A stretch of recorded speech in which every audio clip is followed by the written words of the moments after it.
Hey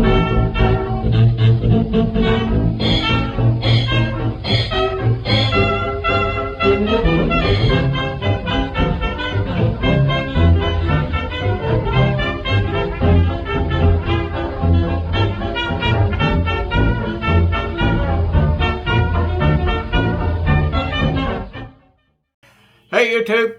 Hey, a quick note here. I am mere hours away from sticking the key in the ignition of the big steel tent and heading out to the woods to shoot some video.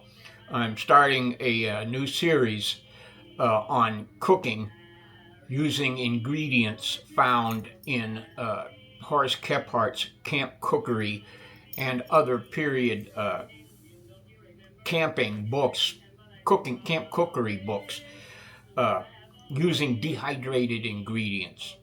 Okay, period, correct, dehydrated ingredients from 1890 to 1939. Okay, and most of those I'm going to be giving recipes, and I'm going to be preparing them in the field.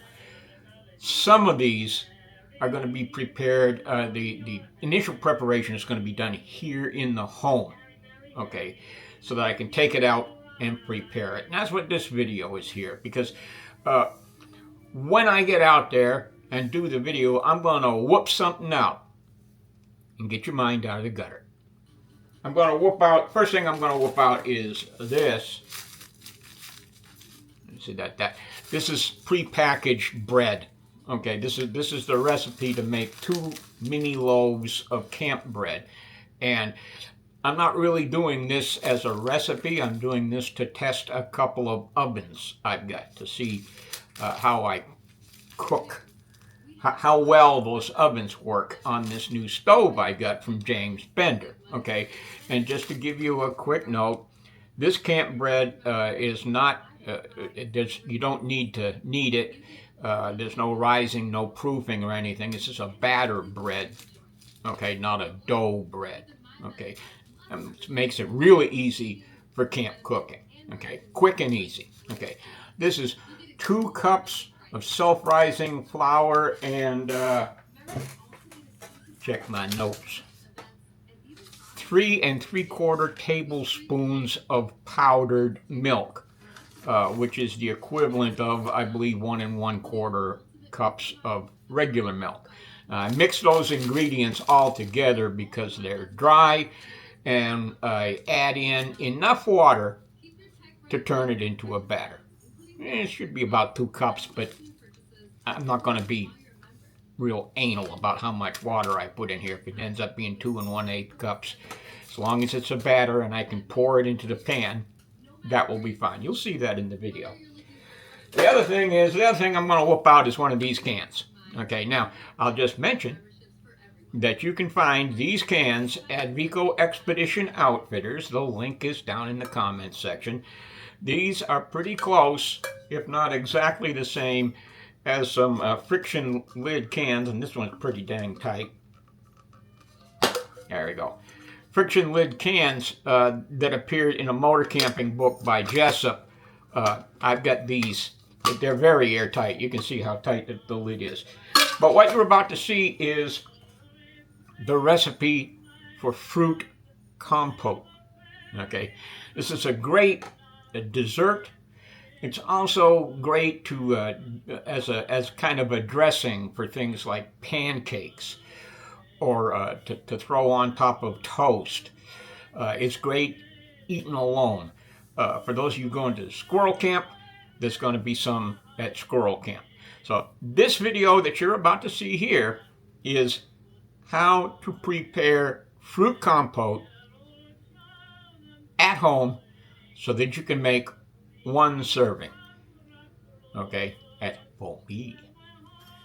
Let's watch an old man messing around with dry fruit. Okay, we're going to start with 1/2 ounce raisins.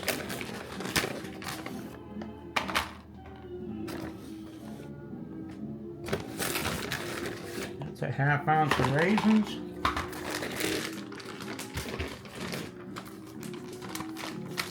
I'm making 1 serving, keep in mind. got some store-bought pears here. Peaches, store-bought peaches. Let's find a 1/2 ounce. Yeah, we're at a full ounce. We'll cut this one in half. All I gotta do is find my knife.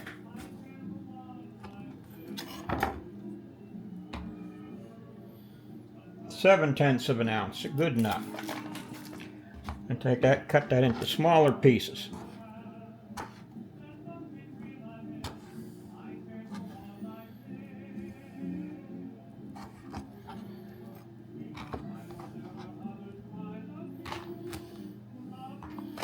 Okay, we've got some blueberries we dehydrated ourselves a while ago. Let's get a 1/2 ounce of those.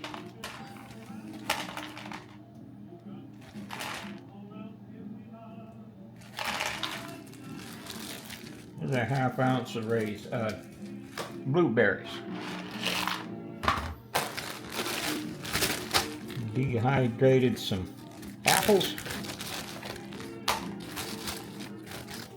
Get a 1/2 ounce of dehydrated apples.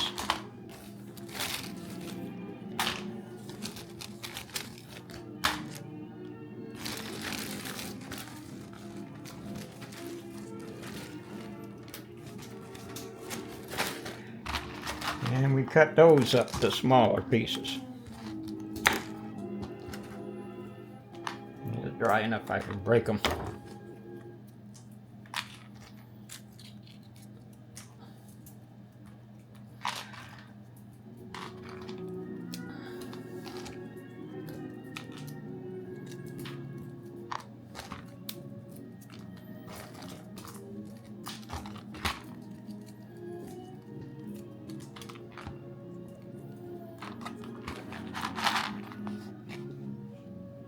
See what we got?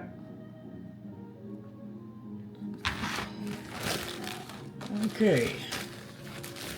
Those were the apples. Got some pears.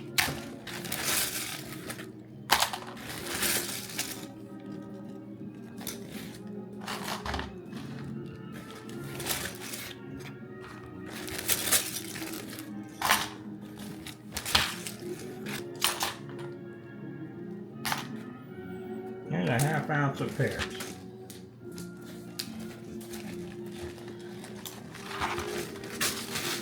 And again, we'll break these up.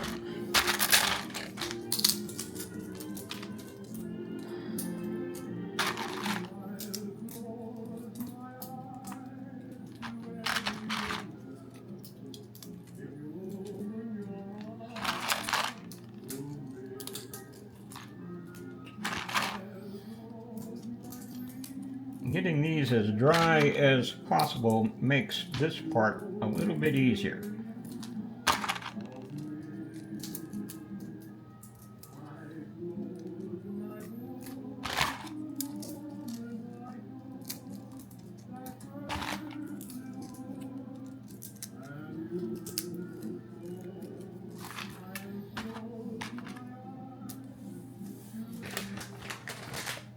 Okay, we need 1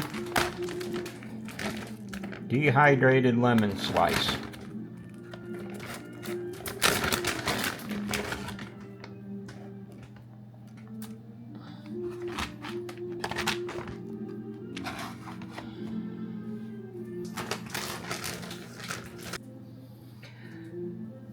Well, I didn't set my cranberries out. Let me see if I can find my cranberries. Well, I couldn't find my cranberries. If I do, I'll put them in there and it'll weigh a 1/2 ounce more. Right now, it weighs 3 ounces. Now, this is about 1/3 of the final weight. So when I'm finished with this serving is going to be 9 ounces. That's going to be a lot of fruit compote. We're going to shake some cinnamon in there, because I like cinnamon. And then we will find an appropriately sized, I don't know if that'll do it or not, appropriately sized container to take it out in the field. Be somewhat moisture resistant so that if it sits out it doesn't get all boogered up. Alright, we'll take it out to the field and make us some fruit compote. Okay, well there you go. Now that's 3.5 ounces of packed weight in the food, if you don't count the metal container. Okay, now the reason why I put that in the airtight metal container is because I actually did that video about 4 or 5 days ago. Okay, and I put it in the container and put it in the refrigerator so that it would be as fresh as possible when I stick the key in the ignition and head on out. Okay, you could make that a good deal lighter if you put it in a muslin bag. Okay, now that will turn out to be about 1/2 pound of, maybe a little more of expanded fruit. I may be able to get 2 meals out of that. I might be able to get something, just something to put on my pancakes for breakfast and have a little bit left over to have as dessert for supper that night. Okay, if I'm stationary. Okay, or if I make it for my evening meal and I'm sleeping while on the trail, I may have something for breakfast the next morning.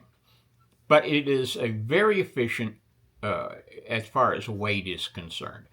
And that's one of the reasons why we're doing this video series. There'll be more. Right now, I got to finish packing to head out to the woods. We'll see you down the trail.